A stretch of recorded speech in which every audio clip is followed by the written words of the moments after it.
Hello everyone, welcome back to our channel. Today in Chess at 365, we are discussing Grob's attack, which is very unconventional and risky opening for the white. It is named after the international master Henri Grob. You will have an advantage if opponent doesn't know about your strategy and fall for your trap. Then white is slightly better from the beginning of the game. We recommend you to analyze every single move before playing into any tournament. This video is of players whose zero rating between 1000 to 1600. So without wasting any time, let's get back to the Grob's attack on the board. White start with pawn to g4. This is called a Grob's attack, and black respond with pawn to d5, trying to put attack on the g4 pawn. Now second move obviously surprise the opponent, that is bishop to g2. Black will get realized that he is playing against Martin, who let his pieces die for free, and black will mostly take the pawn. Now after you will offer black one more free pawn by pawn to c4. If d5 takes on c4 without thinking much, then white will immediately take the b7 pawn with the bishop, and black rook is now hanging. Knight to d7, bishop takes the rook, queen takes the bishop, and white won a rook in the fifth move of the game. But your rook is also under attack. So put your pawn to f3. If black moves bishop to h5, queen to a4, attacking the pawn, and knight is also pinned. You are rook up in the game for the bishop. Let's see what if black don't takes on the c4. If black is smart and don't take the pawn on c4, but plan to defend it, actually there are three different variations to defend the pawn. Pawn to c6, pawn to e6, knight to f6. We will cover all the three options in it. Let's suppose if we go for pawn to c6, again queen to b3, creating a pressure on d5 pawn, attacking the b7 pawn as well. If black pushes the pawn to b6 to defend the pawn, we will take the pawn on d5. c6 takes the d5. You will take his pawn with the queen, and this is attack on the queen and rook with the support of bishop, and rook is trapped.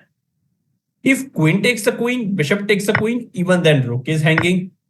Let's see if knight move and still we can take the rook, queen takes the queen and bishop take the queen, and you are rook up for the bishop in that game. Again, go back to the position, pawn to c4. Now from here, let's say black moves pawn to e6 and try to defend the pawn. Queen to b3, pawn to b7 is under attack. If he moves his pawn again, takes, and this time bishop takes the pawn and rook is hanging. And f7 is also under attack. If black defends its rook by pawn to c6, then bishop takes f7 check, king moves, and you can take the knight for free.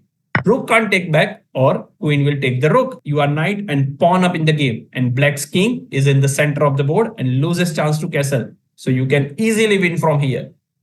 Let's go for the third variation, that is knight to f6. Let's say black defends with the knight to f6. You take out your queen and black defends with pawn to e6. There is a one small trap for the white. If white try to capture the free pawn on the b7, this is a poison pawn. Don't take it. If you do so, there is a chance your queen will get trapped. Let's see that once. If queen takes the b7, attacking the rook, knight to d7, defending the rook. So far it's fine. But by mistake, if you take into the center, after the exchange, the center pawn is attacked by both bishop and queen. And now you're putting one more attack by knight to c3. Now queen is trapped by knight to c5. Queen is under attack. From here, queen have a three different square where queen can go. Either b5, b4 or the c6.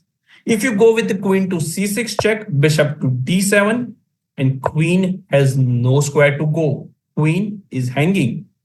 If queen is going to the b5, pawn push. If queen takes the pawn, again bishop to d7 and queen is hanging. If queen goes to the b4, then knight to d3 is a check and discover attack on the queen. King is under check. White has to take the knight and bishop takes the queen. Let's go back to the position when queen can take the b7, but we will not take the pawn on b7.